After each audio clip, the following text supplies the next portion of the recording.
2020년에 우리가 어떤 투자 계획을 가지고 부동산 흐름을 따라서 어디에 투자할지 한번 알아보도록 하겠습니다.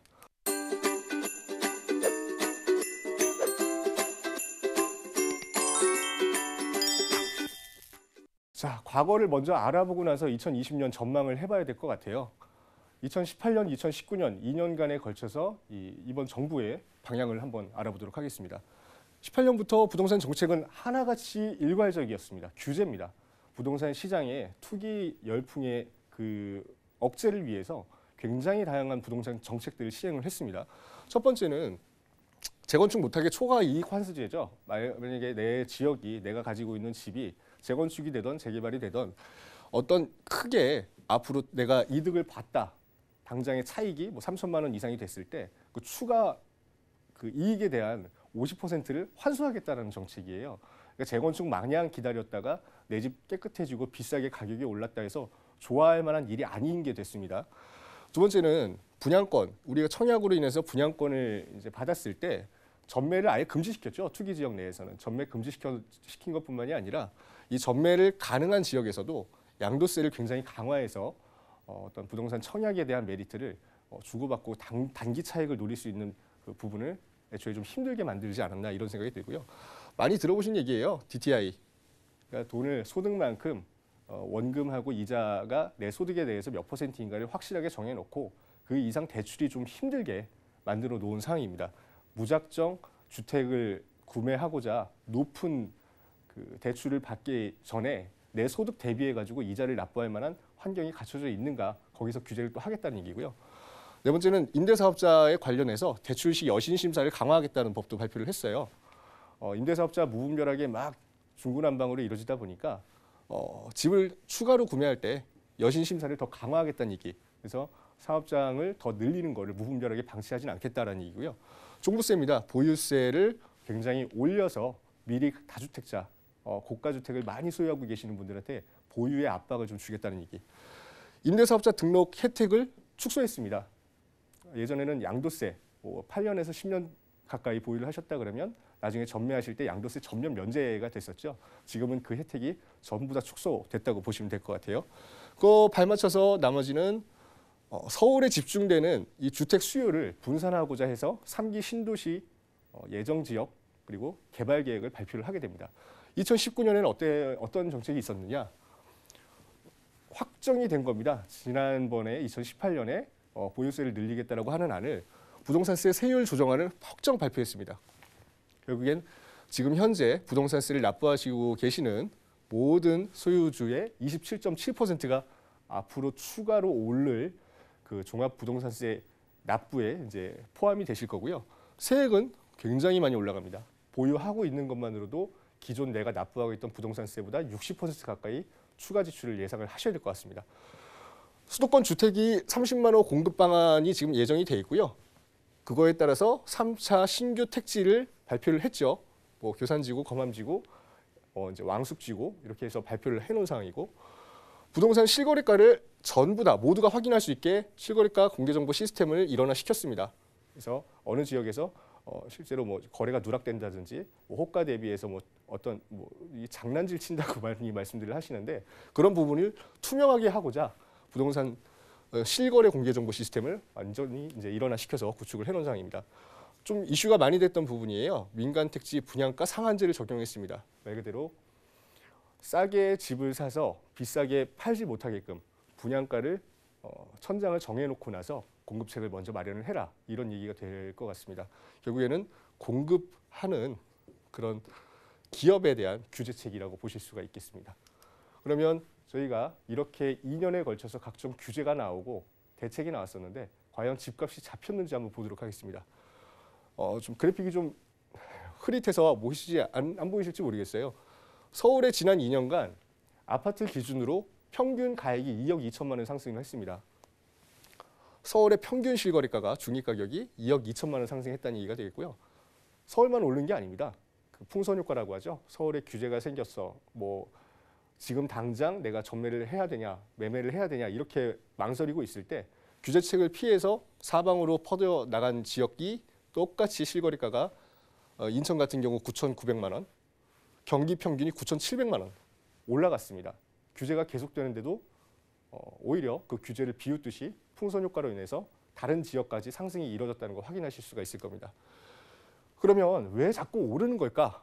자, 첫 번째는 저는 이렇게 생각하는데요.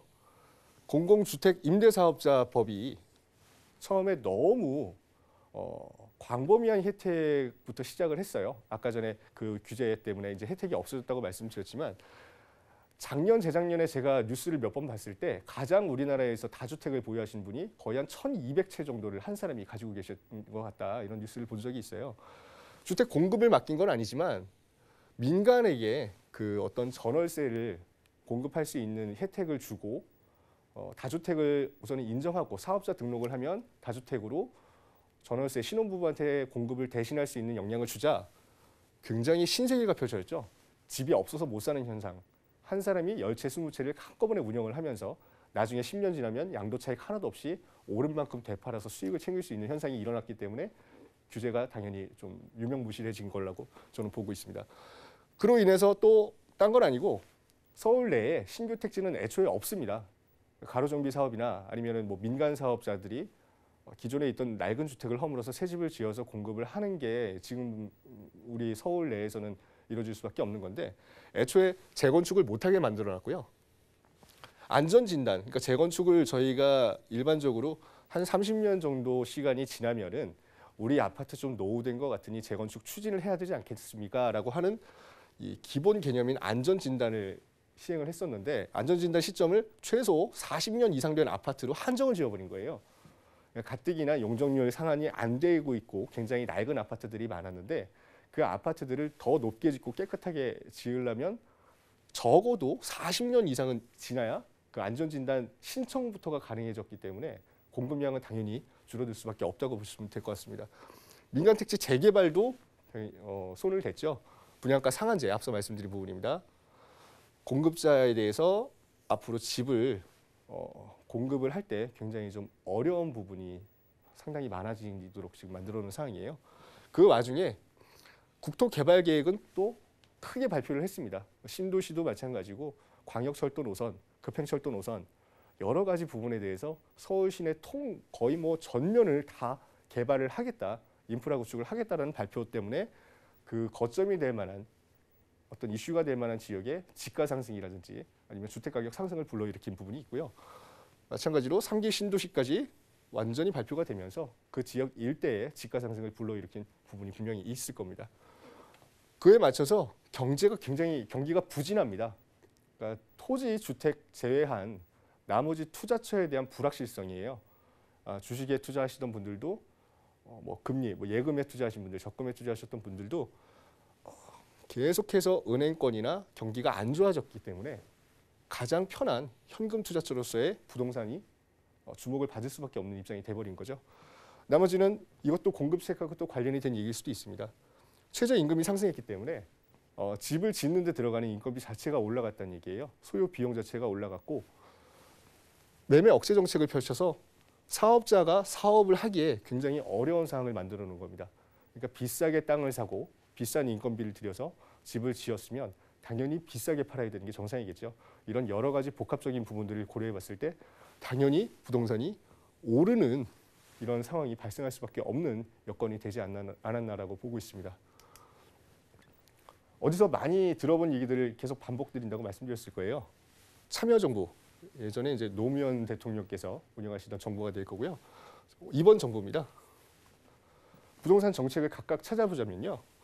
양도세 강화, 종부세 신설, 양도세 강화, 부정권 전매, 뭐 다 내용이 대동소이합니다. 저희가 그대로 다시 10년 전의 정책을 되풀이하고 있다고 보시면 될 것 같아요. 특이지 과열지구 확대했고 LTV 상한 적용했고 투기지역 지정했고 LTV 적용했고 모든 게 똑같이 데자부 현상이 일어나고 있는데 그때 과연 부동산 정책이 효과를 발휘했는지 그리고 이번 정부 들어서도 똑같은 정책을 썼을 때 과연 지금까지 집값이 잡히고 있는지 이 두 가지만 항목별로 꼼꼼히 따져보신다 그러면 과거를 통해서 앞으로의 미래까지도 저희가 예측해 볼 수 있지 않을까 싶은 거예요. 보도록 하겠습니다. IMF 직후입니다. 그리고 이제 노무현 정부죠. 지가 상승률, 아파트 주택 매매 가격 상승률을 한번 보시면은 급격하게 올라가죠. 아까 전에 말씀드렸다시피 이전 페이지에서 같은 정책, 같은 규제 했음에도 불구하고 주택 가격 상승률은 급격하게 일어납니다. 이 이유는 글로벌 금융위기 시기입니다. 세계 경제가 실물 경제가 바닥을 쳤기 때문에 어떤 현물 자산도 내 가치를 증명해 줄 수 없는 시기였어요. 그러고 나서 오랜 그 부동산 그 글로벌 금융위기 시기가 끝나고 그다음에 정부가 바뀌었죠. 같은 규제책을 썼더니 또 급격한 상승이 이루어지는 걸 확인하실 수 있을 거예요. 그러면 2020년 우리가 부동산 투자 어떻게 해야 될 건가?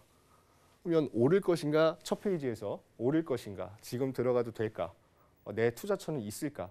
결론은 당연히 오를 거고 투자처도 있을 거고 상승세가 유지되기 때문에 확신을 가지고 들어가셔도 무방할 것 같습니다. 첫 번째는 어떤 우리의 투자 상품보다도 높은 수익률을 기록할 수밖에 없어요. 우리나라 국내 경제, 뭐 세계 경제를 영향을 받아서 어떻게 급격하게 상승이 이루어진다, 뭐 이런 부분도 있겠지만 국내 경제가 당분간 지속이 된다라고 봤을 때 저희가 가지고 있는 현물 자산을 어느 가치를 중점으로 투입을 할 건가? 예금금리, 최저금리로 바닥을 치고 있는데 그리고 주식도 지금 시황이 그렇게 좋은 상황이 아니다. 대기업들이 투자를 지금 나라에 꺼리고 있다. 해외에 자꾸 유출이 되고 있죠. 그런 와중에서 우리 현물 자산을 어디에 묻어놓으면 우리가 가장 높은 수익률을 기록할 것인가.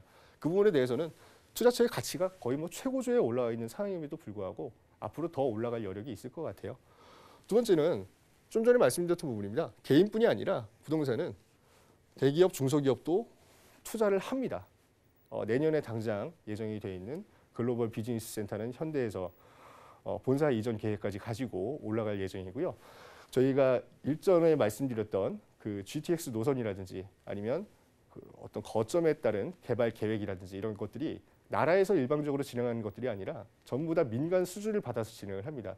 그럼 그런 대기업들, 1군 기업, 2군 그 건설 기업들이 그 거점마다 얼마의 돈을 투입을 해서 어떤 인프라를 구축을 할 것인가. 그 대기업들은 사업성을 보고 부동산을 움직이기 때문에 그런 쪽이 당연히 활성화되면은 부동산의 가치는 민간이 투자하는 것보다 훨씬 배 이상 상승률을 기록할 거라고 저는 확신을 합니다. 세 번째는 마찬가지입니다. 아까 전에 말씀드렸던 대로 인건비는 계속 상승을 하고 있고요. 개발자들의 그에 맞춰서 신축 비용도 증가하고 저희 아파트가 들어오든 빌라가 들어오든 어떻게든 간에 신축하는 비용, 우리가 공급을 받을 만한 그 비용 자체가 애초에 증가를 하기 때문에 당연히 가격이 올라갈 수밖에 없겠죠.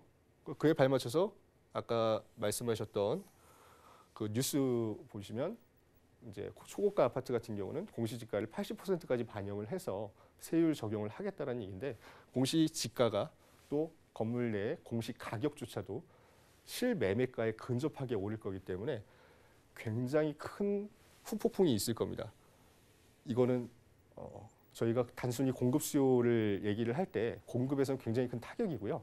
그렇다고 수요층이 없어지진 않아요. 기다리고 있는 사람들은 항시 대기를 하고 있는데 가면 갈수록 공급만 어렵게 돼버리니까 그에 맞춰서 경쟁률이 높아질 거고 어떤 주택 공급 양 자체가 굉장히 바닥을 칠 거기 때문에 앞으로 신규로 나오는 주택 같은 경우에는 굉장히 큰 이득을 보실 거라고 저는 그렇게 생각을 합니다.